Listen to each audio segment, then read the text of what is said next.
रामकृष्ण हरी सज्जन हो, आपणाला आज प्राप्य प्रमाण पदवीम या सुभाषितावर विवरण सांगणार आहे। सुभाषिताचे 120 विषय आहेत आणि त्या वेगवेगळ्या विषयामध्ये अन्योक्ती नावाचं एक प्रकरण आहे।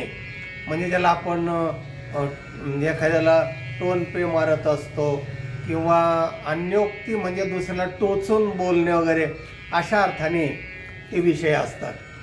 सुभाषित आहे, प्राप्य प्रमाण पदवीम ओ नामास्ते तुले अवलेपस्ते नयसी गरिष्ठम अधस्तात तदितर मुच्चैस्तराम कुरुषे।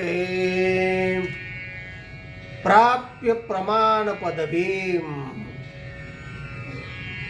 को आस्ते तुले अवलेपस्ते, ते अवलेप हा म्हणजे तुलेला, म्हणजे आपण ज्याला तराजू म्हणतो ना, तिला उद्देशून म्हणजे तिला समोर ठेवून अन्योक्ती केलेली आहे सुभाषितकाराने। काय सांगतोय ते ऐका की त्या तुलेला असं म्हणतोय सुभाषितकार, तुला म्हणजे तराजू। प्राप्य प्रमाण पदवीम,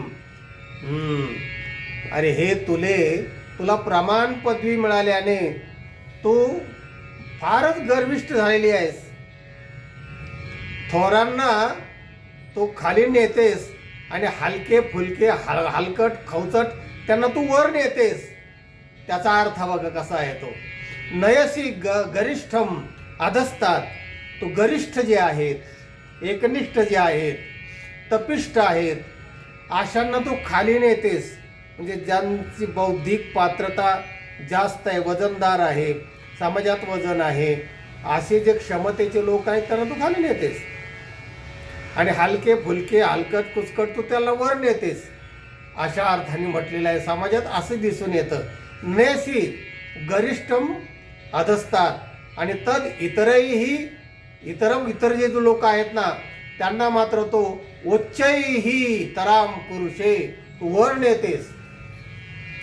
म्हणजे जे हलके फुलके लोक आहेत ते वरच्या पदावर जातात, राजकारणात काय तर सगळ्या ह्याच्यामध्ये, आणि जे ज्ञाननिष्ठ आहेत, बुद्धिष्ठ आहेत, अशा लोकांना मात्र तू खाली नेतेस असं तिला म्हणलं। कारण तुला त्या प्रमाण पदवीचा फार गर्व झालाय, असं या सुभाषिताचा अर्थ आहे।